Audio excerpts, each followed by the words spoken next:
Boa tarde, companheiros, companheiras, amigos, aqueles que se identificaram com o nosso humilde canal. Que Jesus, o meigo amigo incondicional de todas as horas, permaneça conosco a nos abençoar.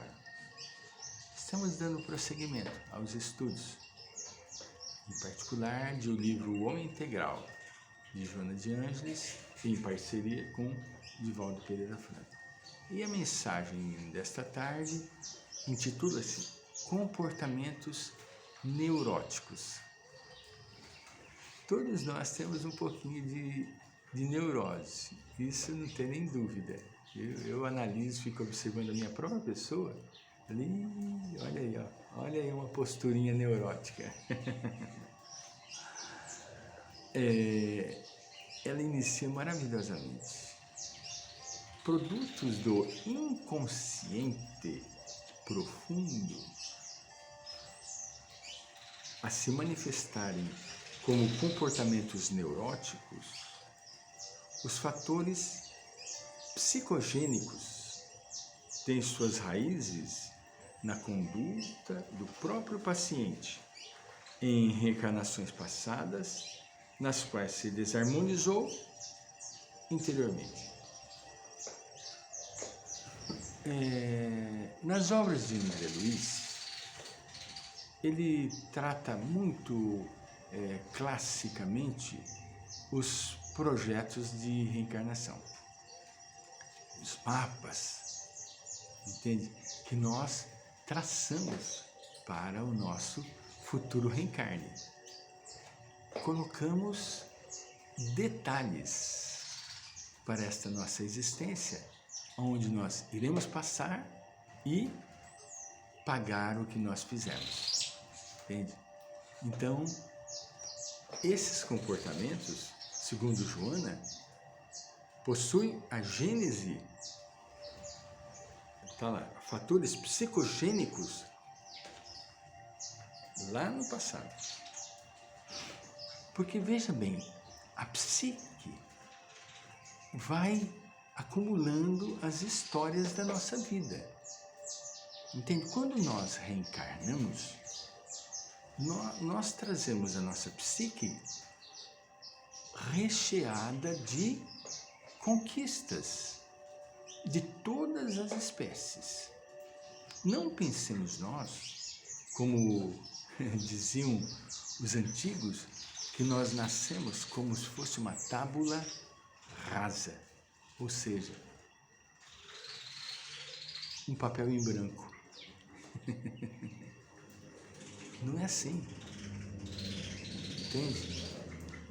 O grande estudioso, maravilhoso, psiquiatra, psicanalista, discípulo de Freud, e um dos seus que seria um provável substituto, Carl Gustav Jung. Ele estudou em profundidade a psique humana, maravilhosamente. Ele chegou à conclusão, analisando as suas análises, depois de ter catalogado inumeráveis casos, ele registrou não sei quantos casos. Eu tenho, por sinal, 3 livros que intitulam-se Cartas, que foram escritas para ele e ele as respondia.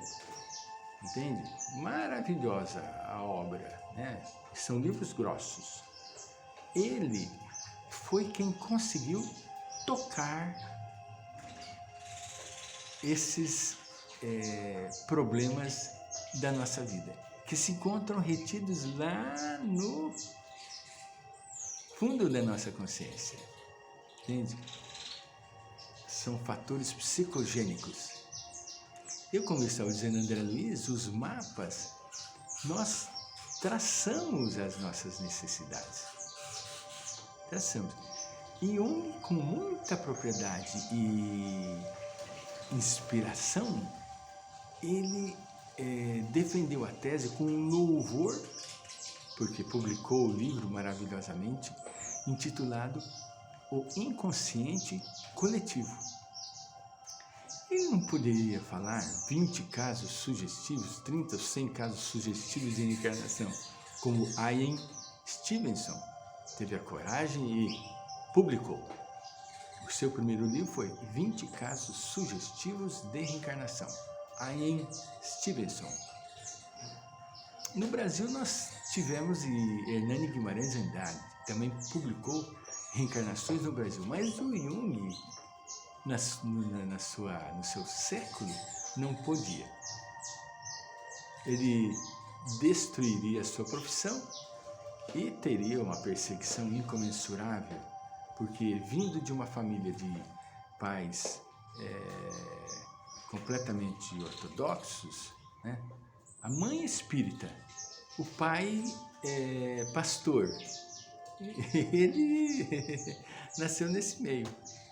É uma graça que ele diz que ele se dava muito bem com o pai e com a mãe, mas com a mãe ele tinha medo dela à noite. Por que à noite? Porque era a hora em que ela incorporava. Várias foram as vezes que ela foi internada em hospital psiquiátrico. Por causa do quê? Incorporação de espíritos. Então Jung, com muita sapiência, ele traz o inconsciente coletivo, que é o quê? Esses registros que nós trazemos dentro de nós mesmos e geramos patologias. Quando eles eclodem, que extrapolam o nível da nossa censura, aí aparecem comportamentos neuróticos. A pessoa começa a ter ação inesperada. Aí fala, a pessoa está ficando louca, a pessoa não é loucura. Ou é uma aproximação de entidade infeliz, ignorante, ou ele está pondo para fora a sujeira que se encontra dentro do seu inconsciente. Vamos ver. Fosse mediante conflitos de consciência ou resultados de ações ignóbeis, os mecanismos propiciadores de reabilitação íntima imprimem no inconsciente atual as matrizes que se exteriorizam como dissociações e fragmentações da personalidade, alucinações, neuroses e psicoses. Por quê? Porque são fragmentos do seu passado que impregnam na sua personalidade atual. Se a pessoa tem um respaldo ou a família consegue entender, ela possui um amparo salutar. Mas se ela não tem essa proteção, esse amparo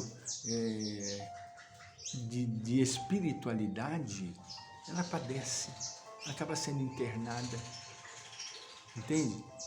Quando ela tem o amparo da doutrina espírita, louvado seja, pronto, aí ela está muito bem, porque vai ser tratada pela psicologia, pela psiquiatria e pela espiritualidade. Aí está solucionado o problema, entende?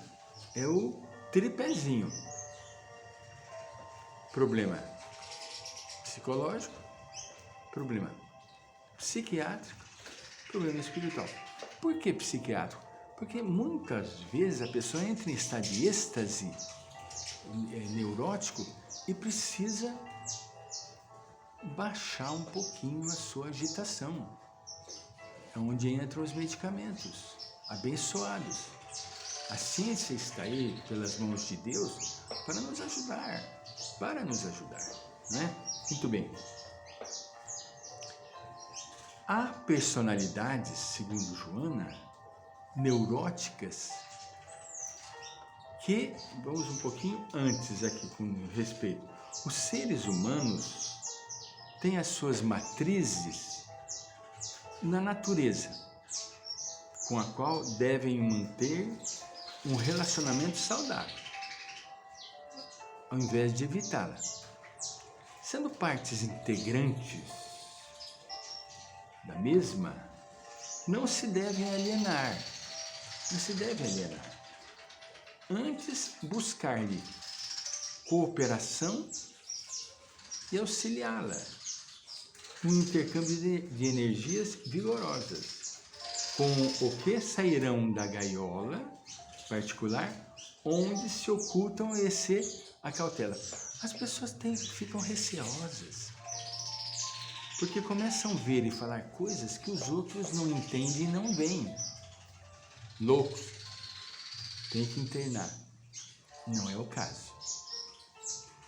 Há personalidades, e ela termina, neuróticas, que a temem, receosas de serem absorvidas pela sua grandiosidade e dando às suas expressões céus, montanhas, mares, florestas e etc.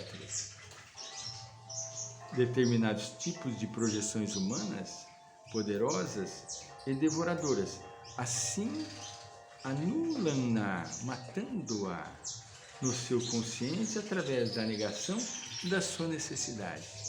Eles ficam receosos e negam,